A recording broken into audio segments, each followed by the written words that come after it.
শ্রীমদ্ ভাগবত গীতা অনুবাদ স্বামী রামসুখ দাস। তৃতীয় অধ্যায়ের পঞ্চম শ্লোক। ন হি কচিৎ ক্ষণমপি জাতু তিষ্ঠত কর্মকৃত কার্যতে হব্যসঃ কর্ম সব প্রকৃতি জয় গুণহি। কোনো ব্যক্তি কোনো অবস্থায় ক্ষণকালও কর্ম না করে থাকতে পারে না, কেননা গুণে বশীভূত প্রাণীসমূহ দ্বারা প্রকৃতিজাত গুণ কর্ম করায়। ন হি কচিৎ ক্ষণমপি জাতু তিষ্ঠত কর্মকৃত। কর্মযোগ, জ্ঞানযোগ এবং ভক্তিযোগ, যে কোনো যোগ পথই হোক না কেন, সাধক কর্ম না করে থাকতে পারে না। এখানে কচিৎ, ক্ষণম এবং জাতু এই তিনটি বিশেষ পদ আছে। এর মধ্যে কচিৎ পদের প্রয়োগ করে ভগবান বলেছেন যে কোনো মানুষই কর্ম না করে থাকতে পারে না, তা সে জ্ঞানী বা অজ্ঞানী যাই হোক। যদিও জ্ঞানীর নিজ শরীরের সঙ্গে কোনো সম্পর্ক থাকে না, তা সত্ত্বেও তার শরীর দ্বারা ক্রিয়াদি নিয়মিত হয়ে থাকে। ক্ষণম পদটি প্রয়োগ করে ভগবান বলেছেন যে যদিও মানুষ আমি সর্বসময় কর্ম করি এ কথা মেনে নেয় না, তবুও সে যতক্ষণ শরীরের সঙ্গে তার সম্পর্ক মেনে নেয় ততক্ষণ সে এক মুহূর্ত কর্ম না করে থাকে না। জাতু পদটির প্রয়োগ করে ভগবান বলেছেন যে জাগ্রত, স্বপ্ন, সুষুপ্তি, মূর্ছা ইত্যাদি কোনো অবস্থাতেই মানুষ কর্ম না করে থাকতে পারে না। এই শ্লোকের উত্তরার্ধে এর কারণ হিসাবে ভগবান অবসহ পদটির দ্বারা বলেছেন যে প্রকৃতির বশ হয়ে তাকে কর্ম করতেই হয়। প্রকৃতি সর্বদা পরিবর্তনশীল। সাধকের নিজের জন্য কিছু করার প্রয়োজন নেই।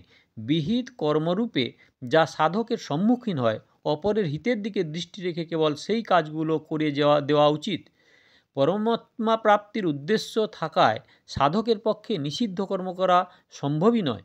অনেকে শুধুমাত্র স্থূলদেহের ক্রিয়াগুলিকেই কর্ম বলে মনে করেন, কিন্তু গীতা মানসিক ক্রিয়াগুলিকেও কর্মরূপে গণ্য করে। গীতা শারীরিক, বাচিক এবং মানসিকভাবে কৃত ক্রিয়া মাত্রকেই কর্মরূপে গণ্য করে। শারীরিক বা মানসিক যে সমস্ত ক্রিয়ার সঙ্গে মানুষ নিজ সম্বন্ধ স্থাপন করে, সে সমস্ত ক্রিয়াই কর্মরূপ ধারণ করে তার বন্ধনের কারণ হয়, অন্যগুলি নয়। মানুষের এমন এক ধারণা বদ্ধমূল হয়ে আছে যে তারা সন্তান পালন পোষণ, জীবিকা নির্বাহ, ব্যবসায়, চাকরি, পড়াশোনা ইত্যাদিতে কর্ম বলে গণ্য করে, কিন্তু খাওয়া দাওয়া, শোয়া বসা, চিন্তা করা এইগুলিকে কর্ম বলে ধর্তব্যের মধ্যে আনে না। সেই জন্য কিছু ব্যক্তি ব্যবসায় ইত্যাদি উপরোক্ত কর্মগুলিকে পরিত্যাগ করাকেই কর্মহীন অবস্থা মেনে নেয়, অর্থাৎ সে মনে করে যে সে কোনো কর্ম করছে না।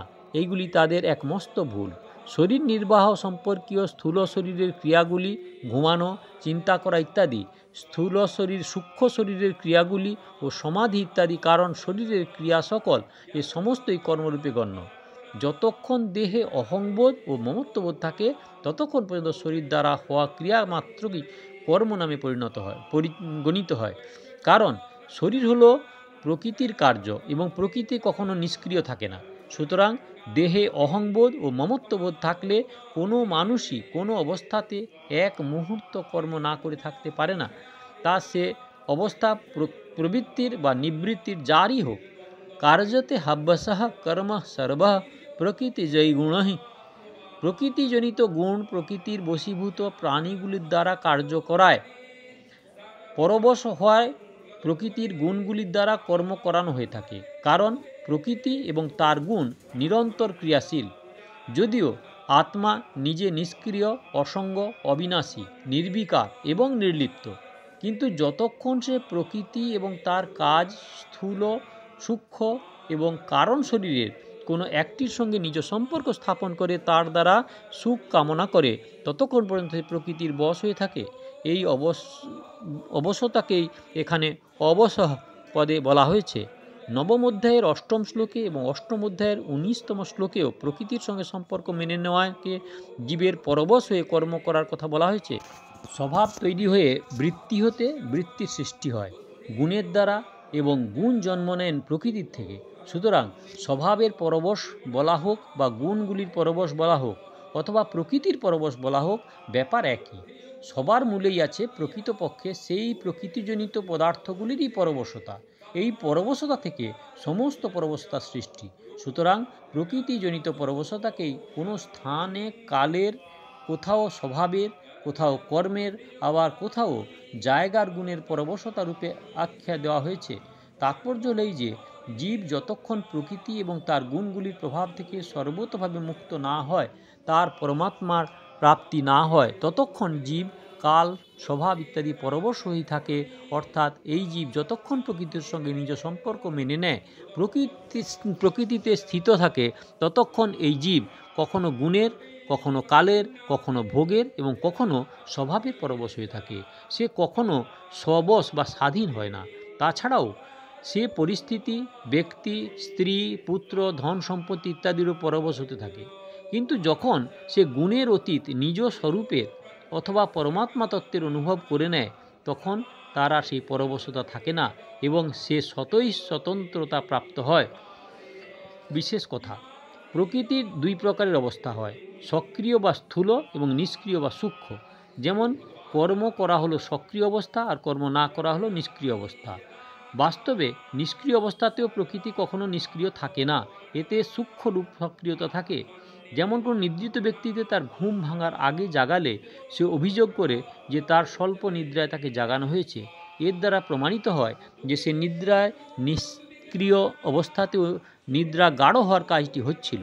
সম্পূর্ণ নিদ্রার পর মানুষ যখন জাগরিত হয়, তখন সেই রূপ কথা বলে না, কারণ তার নিদ্রা পুরো মাত্রা হয়েছে। এইরূপ সমাধি, প্রলয়, মহাপ্রলয় ইত্যাদি অবস্থাতেও ক্রিয়াগুলি সূক্ষ্মরূপে হতে থাকে। বাস্তবে দেখলে বোঝা যায় যে প্রকৃতি কখনো নিষ্ক্রিয় হয় না, কারণ এটি প্রতি মুহূর্তে পরিবর্তন হয়। স্বয়ং আত্মার কর্তৃত্বভাব নেই, কিন্তু শরীরাদি প্রকৃতির কার্যগুলির সঙ্গে সম্পর্ক মেনে নিলে সে প্রকৃতির বশ হয়ে যায়। এই পরবশতার জন্যেই স্বয়ং অকর্তা হয়েও নিজেকে কর্তা বলে মনে করে। প্রকৃতপক্ষে আত্মার সঙ্গে পরিবর্তন রূপ ক্রিয়া হয় না। প্রকৃতির সম্পর্কে যেমন সৃষ্টির সকল ক্রিয়াই স্বাভাবিকভাবে হতে থাকে, তেমনি প্রকৃতির দ্বারা বাল্য, যৌবন ইত্যাদির অবস্থা এবং খাদ্য পরিপাক, শ্বাস প্রশ্বাস ইত্যাদি ক্রিয়া এবং সেই রূপ দেখা, শোনা ইত্যাদি সমস্ত ক্রিয়াই স্বাভাবিক রূপে হতে থাকে। কিন্তু জীবাত্মা কিছু ক্রিয়াতে নিজেকে কর্তা বলে মনে করে এবং বন্ধন দশা প্রাপ্ত হয়। প্রকৃতি সর্বদা পরিবর্তনশীল, কিন্তু শুদ্ধ স্বরূপে কখনো কোনো পরিবর্তন হয় না। বাস্তবে প্রাকৃতিক পদার্থগুলির কোনো স্বতন্ত্র সত্তা নেই।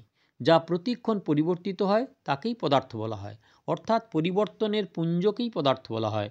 পদার্থগুলির সঙ্গে সম্পর্ক রাখলে কোনো মানুষ কোনো অবস্থাতেই ক্ষণমাত্র কর্মহীন অবস্থায় থাকতে পারে না। সাধক যদি ঠিকমতো এটি অনুভব করে যে সমস্ত ক্রিয়াই পদার্থগুলিতে হচ্ছে এবং পদার্থগুলির সঙ্গে আমার কোনো সম্বন্ধ নেই, তবে সেই পরবশতা থেকে মুক্ত হতে পারে। কর্মযোগী এই সর্বদা পরিবর্তনশীল পদার্থের কামনা, মমতা এবং আসক্তি পরিত্যাগ করে এই পরবশতা দূর করেন। ভগবান এই শ্লোকে যে কথা বলেছেন তা তিনি অষ্টাদশ অধ্যায়ের একাদশ শ্লোকেও এইভাবে বলেছেন যে প্রকৃতির সঙ্গে সম্পর্ক রেখে কোনো ব্যক্তি সম্পূর্ণভাবে কর্মত্যাগ করতে সক্ষম হয় না। ন হি দেহভৃতা শক্যং তক্তুং কর্মাণ্য শেষতঃ। এই হলো শ্লোক নাম্বার 5। দয়া করে সাবস্ক্রাইব করুন, শেয়ার করুন, লাইক করুন। পেছনের শ্লোকগুলি শুনতে হলে কাকন বাসুতে ক্লিক করুন। আগের শ্লোকের জন্য অপেক্ষা করুন। কিছু জানার থাকলে কমেন্ট করুন।